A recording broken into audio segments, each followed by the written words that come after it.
विद्यार्थी मित्रांनो, आपण आपल्या महाविद्यालयाचे हे यूट्यूब चॅनेल तुमच्यासाठी चालू करत आहोत. या चॅनेलला लाईक, शेअर आणि सबस्क्राईब करायला विसरू नका. या चॅनेलवरती आपण आपल्या महाविद्यालयामध्ये शिकवल्या जाणाऱ्या विषयांचे जे काही व्हिडिओ आहेत ते जास्तीत जास्त व्हिडिओ तुम्हाला शेअर करण्याचा मी प्रयत्न नक्कीच करेन आणि प्रत्येक विषयाचे बघूयात किती शक्य होत आहेत त्या पद्धतीनं व्हिडिओ हे तुम्हाला देईन की जेणेकरून तुम्ही ते व्हिडिओ पुन्हा पुन्हा ऐकून अभ्यास हा चांगल्या पद्धतीनं करू शकता. वर्गामध्ये तुम्हाला जरी कन्सेप्ट समजली नसेल तरीसुद्धा तुम्ही या व्हिडिओच्या माध्यमातून ती पुन्हा ऑनलाईन टीचिंगच्या मोडमधून शिकू शकता आणि पुन्हा पुन्हा त्याचं रिव्हिजन हे करू शकता. प्लस त्याचा ज्या काही नोट्स आहेत त्या तुम्हाला व्हॉट्सअप ग्रुपवरती मिळत राहतील आणि त्या पद्धतीनं तुम्हाला परीक्षेच्या वेळी आपलं जे हे यूट्यूब चॅनेल आहे हे अतिशय उपयोगी हे होऊ शकतं. या आशेनं हे चॅनेल आपण काढलेलं आहे. तर बघा, मी जिओग्राफी या विषयाची टीचर आहे आणि त्यामुळं माझा जो विषय आहे, आता तुम्हाला जे बदललेलं नवीन शैक्षणिक धोरण आहे त्या नवीन शैक्षणिक धोरणानुसार बदललेला जो अभ्यासक्रम आहे त्यामध्ये BA भाग 1 सेमिस्टर 1साठी प्राकृतिक भूगोल हा पेपर आहे, पेपर नंबर 1. या पेपरमध्ये पहिला जो टॉपिक आहे, पहिलं जे प्रकरण आहे ते आहे प्राकृतिक भूगोलाची ओळख. त्यामध्ये काय काय पाहायचं आहे आपल्याला, तर बघा 1.1 आहे प्राकृतिक भूगोलाचा अर्थ आणि व्याख्या. त्यानंतर 1.2 आहे प्राकृतिक भूगोलाची व्याप्ती आणि स्वरूप.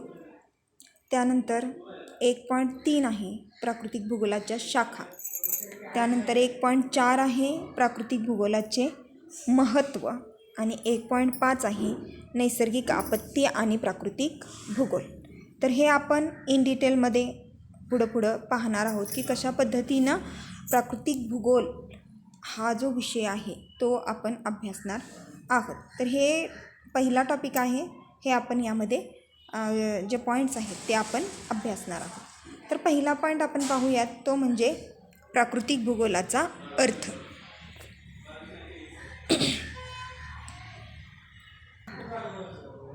अगदी साध्या सोप्या सरळ भाषेमध्ये जर तुम्हाला सांगायचं झालं तर प्राकृतिक या शब्दाचा अर्थ आहे नैसर्गिक. म्हणजेच प्राकृतिक भूगोलाचा अर्थ आहे नैसर्गिक भूगोल. मग नैसर्गिक म्हणजे नेमकं काय, तर निसर्गामध्ये मूलतः असणारे घटक की जे माणूस काय करतोय, वापरतोय. आता निसर्गामध्ये असे अनेक घटक आहेत की ज्यांचा वापर हा माणूस करतोय, बरोबर. पण मूलतः हा जो शब्द आहे तो वापरण्यापाठीमागं काही उद्देश आहे. तर निसर्गामध्ये असे बरेच घटक आहेत की ज्या घटकांचा माणूस फक्त वापर करतो पण त्या घटकांची निर्मिती माणसाला करता येत नाही. उदाहरणार्थ बघा, जमीन असेल, पाणी असेल, हवा असेल, मृदा असेल, खनिजे असतील, सौरशक्ती असेल, तापमान, पाऊस, आर्द्रता, हे जे घटक आहेत या घटकांचा माणूस वापर तर करतो पण त्याचा माणसाला निर्मिती जी आहे ती निर्मिती करता येत नाही. मग हा जो भाग आहे हा भाग या ठिकाणी लक्षात घ्यायचा आहे. त्या अनुषंगाने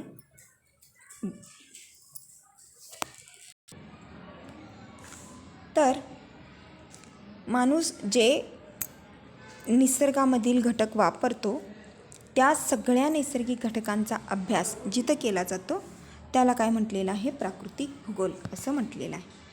त्यालाच भौतिक भूगोल म्हटलं जातं, त्यालाच नैसर्गिक भूगोल म्हटलं जातं. म्हणजेच एकंदरीत जे काही पर्यावरण आहे त्या पर्यावरणामध्ये असणारे जे घटक आहेत त्या घटकांचा एकत्रित अभ्यास हा प्राकृतिक भूगोलात केला जातो. बरोबर. आता प्राकृतिक भूगोल म्हणजे काय, तर नैसर्गिक घटकांचा अभ्यास. हा झाला याचा अर्थ.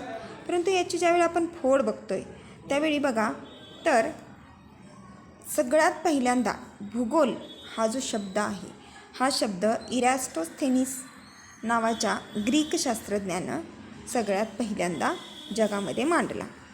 त्याचा भूगोल या शब्दाचा अर्थ सांगत असताना इरॅस्टोस्थेनीसनं सांगितलं की पृथ्वीचे वर्णन. बरोबर. म्हणजे काय, पृथ्वीचे वर्णन म्हणजे काय, तर जिओग्राफी. जिओग्राफी म्हणजे काय, जिओ प्लस ग्राफिया. जिओ म्हणजे पृथ्वी, ग्राफिया म्हणजे वर्णन करणे. बरोबर. म्हणजे पृथ्वीचे वर्णन करणे, पृथ्वीचे वर्णन करणे. इथं बघा मी दिलेले आहे, इरॅस्टोस्थेनीस या ग्रीक शास्त्रज्ञाने सर्वप्रथम भूगोल म्हणजे काय सांगितलं, पृथ्वीचे वर्णन करणे. कशाच्या आधारे सांगितलं, जिओग्राफी या शब्दाच्या आधारे सांगितलं, की ज्यामध्ये जिओ प्लस ग्राफिया. जिओ मीन्स अर्थ, ग्राफिया म्हणजे टू डिस्क्राईब. बरोबर. डिस्क्राईब मीन्स वर्णन करणे. या पद्धतीनं जिओग्राफी म्हणजे पृथ्वीचे वर्णन करणे. आता पृथ्वीचे वर्णन करायचे म्हणजे फक्त भूगोलाची व्याख्या काय होती, पृथ्वीचे वर्णन करणे.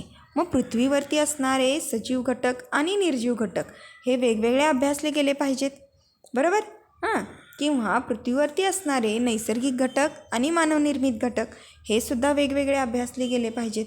मग त्या अनुषंगानं पुन्हा हळूहळू प्राकृतिक भूगोलाकडं माणसाची वाटचाल ही चालू झाली आणि या प्राकृतिक भूगोलाला वैज्ञानिक स्वरूप यायला सुरुवात झाली. मग त्यामध्ये जर्मन शास्त्रज्ञ जो आहे, ज्याला अलेक्झांडर व्हॉन हम्बोल्ट या नावानं ओळखलं जातं, या शास्त्रज्ञाला प्राकृतिक भूगोलाचा जनक असं म्हणतात. कारण या शास्त्रज्ञानं निसर्गावरती इतक्या मोठ्या प्रमाणात अभ्यास केला होता की त्यानं कॉस्मॉस नावाचा एक ग्रंथ लिहिला, ज्याचे 5 प्रती त्यानं काढलेल्या होत्या आणि त्या 5ही प्रतींमध्ये त्यानं प्राकृतिक भूगोलावरती म्हणजे नैसर्गिक घटकांच्या अभ्यासावरती खूप जास्त प्रमाणावरती त्यानं काय केलेलं होतं, संशोधन हे केलेलं होतं. म्हणजे पृथ्वी असेल, तिचा आकार असेल, तिची आकृती असेल, परिघ असेल, किंवा तिचं सौरमालेमध्ये असणारं स्थान असेल, असे बरेच घटक त्याने शास्त्रीय दृष्टिकोनातून जगासमोर मांडलेले होते. अनेक निरीक्षणं केलेली होती आणि संपूर्ण पृथ्वी पृष्ठभागाचं जे ज्ञान आहे ते ज्ञान त्यानं प्राप्त केलेलं होतं. आणि मग त्याचा हळूहळू अभ्यास करताना, त्याच्या कॉस्मॉस ग्रंथाचा अभ्यास करताना हळूहळू लक्षात आलं की प्राकृतिक भूगोलाची व्यापकता जी आहे ती खूप जास्त वाढलेली दिसली. की पृथ्वीवरती एकच नैसर्गिक घटक आहे का, नाही.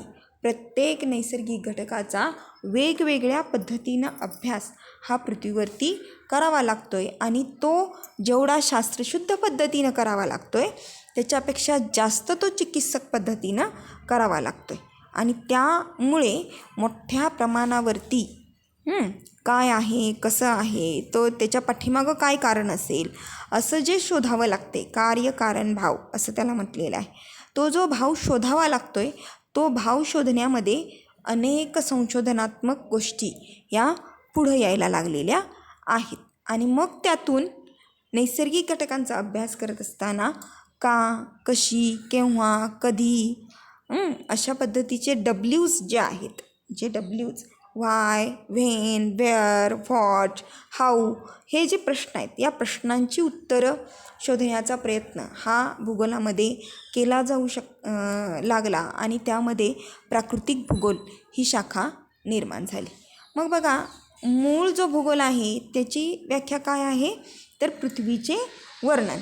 आणि मग पृथ्वीवरती असणारे जे घटक आहेत, ज्यामध्ये नैसर्गिक आणि मानवनिर्मित असे जे विभागणी पडलेली आहे, त्यानुसार पहिला जो आहे तो प्राकृतिक भूगोल आणि दुसरा जो आहे तो मानवनिर्मित भूगोल. त्यामुळे पहिल्या सेमिस्टरला तुम्हाला आहे प्राकृतिक भूगोल आणि दुसऱ्या सेमिस्टरला आहे मानवी भूगोल. अशा पद्धतीनं प्राकृतिक भूगोलाचा अर्थ तुमच्या लक्षात आला असेल. तर प्राकृतिक भूगोल म्हणजे काय, तर पृथ्वीवर असणाऱ्या नैसर्गिक घटकांचा एकत्रित अभ्यास करणारी शाखा म्हणजे प्राकृतिक भूगोल होय.